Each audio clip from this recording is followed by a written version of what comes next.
sekelas investor asing aja pada kabur, ogah berinvestasi di plus 62 karena mereka udah tahu pola di plus 62. Nah, teman-teman, kita sekarang mau bahas nih, kenapa sih investor asing itu pada kabur, teman-teman.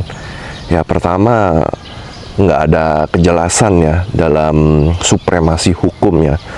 Hukum di Indonesia ini ya kita tahu ya agak ya gimana gitu ya.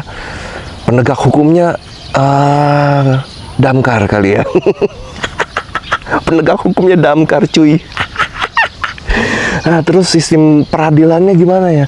Banyak sekali ya, sistem peradilan ini saya lihat banyak sekali yang bener tuh jadi terdakwa.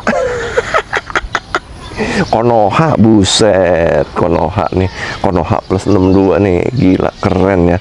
Jadi investor ini kabur juga karena banyaknya perusahaan asing yang sudah investasi di Indonesia ini kena apa ya, malpraktek ya, apa sih, kena one prestasi atau gimana, kena scam kali ya. Jadi banyak sekali perusahaan-perusahaan Indo ini yang tidak amanah dan banyak window dressing. Ngomongnya cuan, banyak untung tapi banyak bocornya. Jadi balik lagi ke mentalitas ya, yang saya bilang SDM rendah digaji tinggi. SDM rendah itu di mana-mana, cuy. Kalian jadi orang kaya, jadi konglomerat, pangkat direktur, pangkat CEO, tapi kalau kerjaannya cuman akal-akalan, akal bulus, window dressing, ya tetap aja saya sebut SDM rendah. Karena dengan mentalitas seperti itu, kita kehilangan kepercayaan. Kita kehilangan kepercayaan dari asing ya. Kalau ingin mendapatkan kepercayaan dari asing, ya tentu aja ya kita harus hukum harus dibenerin dulu, hukum yang benar-benar, yang salah-salah gitu kan. Terus ada penegak hukumnya.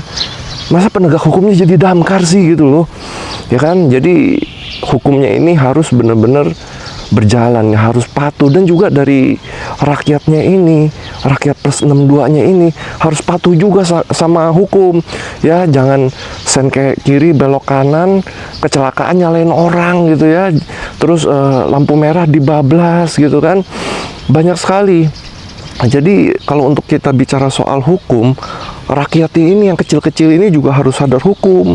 Dari buang sampah sembarangan tuh harusnya kena denda tuh, ya kan. Buang sampah ke kali harusnya kena denda 5 juta, 10 juta deh, atau nggak di penjara sekalian gitu kan. Jadi penegakan hukum dan juga kebijakan pajak yang pakai otak.